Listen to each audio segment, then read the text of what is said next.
kaze mu kiganiro amazi y'ubuzima mutegurirwa kandi mugashikirizwa n'ishirahamwe Transodre Burundi n'inshuti zaryo. Ikiganiro cy'abana kirimo inyigisho ngirakamaro mu byo kumenya Imana. Uhagarikiye ikiganiro Seve Nibona, umuhinga w'ivyuma Michel na Mubano. Yozefu Niki niwe yagisha akarorero gusa, wabigiye cyose n'ukuguma gusa usenga gusa. Nimwumvise ibyo nasenze mvuga ibi sivyo. Karorero ariko agwana intambara y'imwema. Sawa, Chelsea subira kuguma ngaho. Mbega ivyo nibiki murimwo? Minani nakunda kumva dusenze acamererwa nabi, nta kundi ko datahura. Tuzoshishikara gusengera Minani amenye Yesu.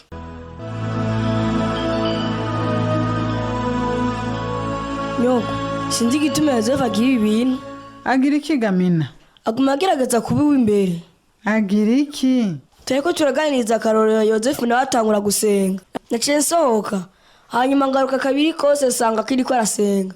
Gira ngo karorero azayasinziriye. Karorero afise intege nke cyane Mina. Ni kenshi usanga aryamye adakanura. Hanyuma Yozefu nawe aramwitwararika neza cyane. Sindavyumva nyoko. Kubera ko Imana yemera yuko abantu bayo bagwara. Kubera ko tubazigama ngo bagume bameze neza. Ibyo tumaze kubivugana ko kenshi Mina. Kandi inyishu y'ico kibazo iracari yayindi. Imana ifise umugambi ku buzima bwacu tudashoka dutahura. Ariko nikiye ko tutawutahura.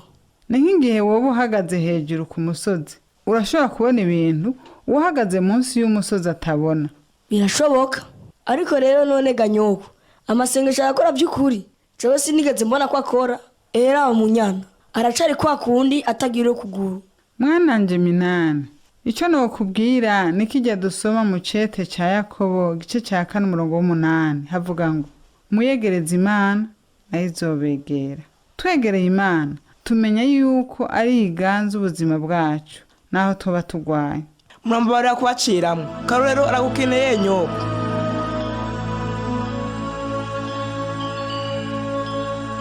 Ngira ngo twotaha buriko buriye. Twosezera Karorero. Ubarasinziriye. Ndaza kumubwira ko mwamusezeye. Bayi nyoko.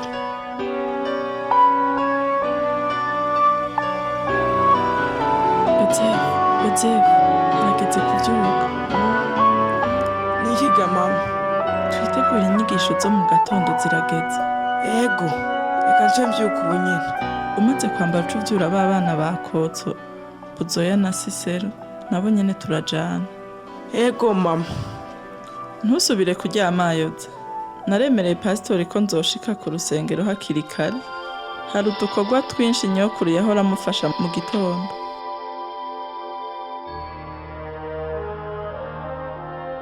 Era bayotse izuba riraserutse. Munyana, urambabarira mama. Niri zuba riserutse muri kano gatondo ritwibutsa Yesu yazutse mu bapfuye.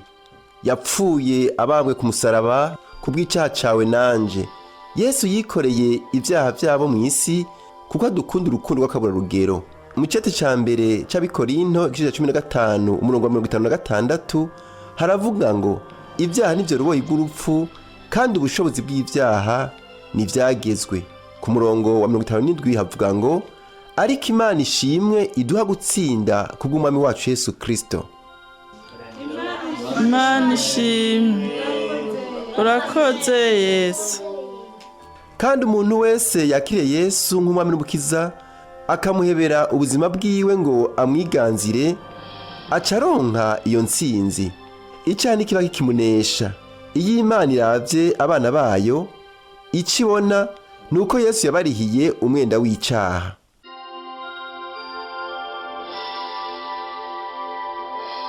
Kandi n'uyu munsi umuntu wari we wese arashobora guhabwa ubugingo budashira muri izi nyigisho zo mu gatondo ka Pasika aho twibuka ukuzuka kwa Yesu Kristo.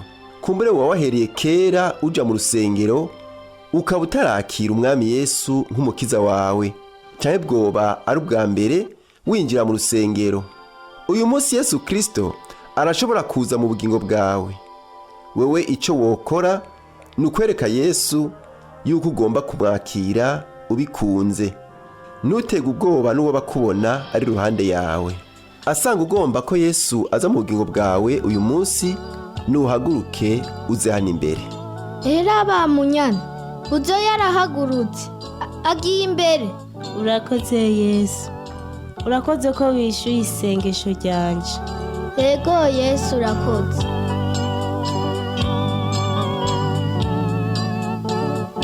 Kaze mwana umuryango w'abana b'Imana. urakoze Pasito. Revera Combo, ubu ni Buzoya, umukobwa wo kwa Kotso. Rero Buzoya, uyu ni umunsi udasanzwe. Bibiliya avuga yuko n'ijuru rinezerwa kubera ko wakiriye umwami Yesu. Namaze igihe kinini nihweza kandi numviza Yozefu, Munyana na Marita. Sanga mu buzima bwabo hariho ikintu kidasanzwe. Naramenye ko ari Yesu yaje mu buzima bwabo, kuko bama bavuga ingene abafashe. Sinari bwabo n'ingene no kwakira Yesu. Ariko uyu munsi numvise wowe Pasitori utanze umuco candaronka karyo. Byose rero mwana wanje byari mu nteguro y'Imana. Ego Pasito, nivyo Yozefu yamavuga. Yozefu, ngomba ndabereke umuntu adasanzwe. Nyokuru ari hehe? Urazi ko atari ngaha Pasito, yagiye kundava gufasha Karorero agwaye. Ego, nariko ndibaza aho Karorero ari. Bega Gatarina wewe ari hehe? Ndi hano, ndanezerewe ko Buzoya yakiriye umwami Yesu. Gatarina, ufata umwanya wo kwigisha Buzoya ivyerekeye intambuko ihambaye yagize yo kwakira agakiza. Ego, nzogerageza kumuhora hafi. Ugerageze aronke Bibiliya, atangwe gusoma ubutumwa bwiza bwa Yohana imbere yuko yosoma ibindi bitabo. Hanyuma umwereke urundi rwaro rwo kwishengera. Pasito, ndabikwemereye ko nzobikora. Baramutse ga Pasito. Uri ngaha Rugamba, ni vyiza cyane. Urakoze Pasito. Mama wanje yahora njana gusenga mu gatondo ka Pasika nkaka ngira umwana. Yarabimbwiye atarapfa. Twaramwemereye ko tuzokwama tugusengera kugira ngo uze wakire Yesu Kristo mu bugingo bwawe. Kandi twe n'umukenyezi wanje twama tugusengera iminsi yose mu gitondo. Urakoze Pasito. Reka na Gatarina arandembeje iminsi yose ambarira ibya Yesu. Wakoze kuza muri iki gitondo. Niba ngomba kutuyaga mu yinga riza, urahawe kaze kuwa gatatu ku mugoroba. Nobishima cyane. Tutubona rero kuri uwo munsi.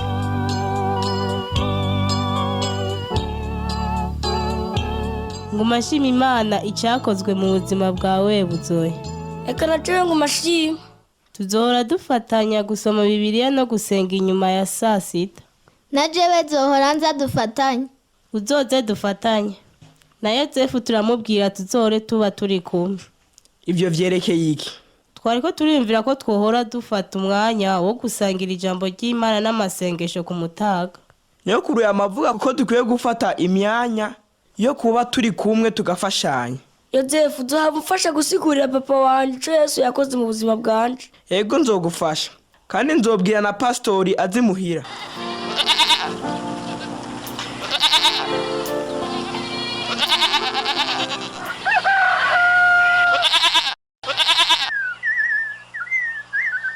Ko wazindutse cyane uyu munsi ga Yozefu. Uyu munsi ifise ibikorwa vyinshi. Kandi nari niyumviriye ko nohaba manuka imahani. Imahani? Ivyo vy'imahani ni biki? Mwaramutse Munyana. Mwaramutse mama. Numvise Yozefu avuga ivyo kuja imahani. Ego, Yozefu, kubera ko ugomba kuja imahani. Ndetse igituma agomba kujayo. Ni kubera iki ga Munyana? Hariyo umukobwa yitwa Gakumi. Ivyo Munyana avuga vyo ni biki ga Yoze? Ivyo Munyana avuga nivyo ga Yoze? Ego, mugabo ni umugenzi gusa bisanzwe. Birarengeye ubugenzi busanzwe. Aho twaheruka imahani bamaranye umunsi wose. Oya mama, ni umugenzi asanzwe. Kugira abagenzi b'abakobwa ntaco bitwaye. Mugabo hariho ingorane. Ingorane nyabakiga mama. Duherukana nawe kera none ndamukumbuye. Abo kwa Stefano n'abagenzi. Mugabo nuko atari umuryango w'abakristo. Ijambo ry'Imana naryo riravuga ngo ntimukimatanye n'abatizera kandi ataco musangiye. Mu cete ca mbere c'Abikorinto igice ca 6 ku murongo w'17 havuga ngo ariko uwimatanije n'umwami wacu ababaye impemu imwe nawe. Rero Yozefu, ntawe ukubujije kugira ubugenzi n'abandi bana naho boba ari abakobwa, ariko ni ukwiyubara mu migenderanire yanyu mu gihe mudasangiye ukwizera. urakoze mama ndavyumva kandi nasubira imahani nzokwitwararika kuba ndi kumwe na Munyana na Marita mbe nabuze yabishobotse. Ico ni iciyumviro ciza cane.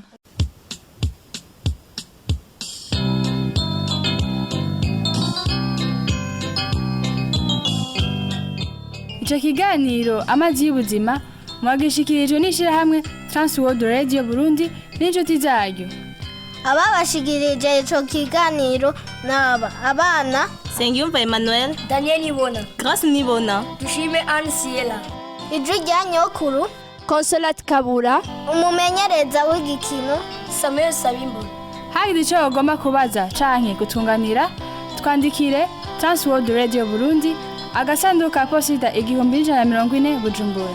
Itelefone ni 22 24 26 57. Murakoze.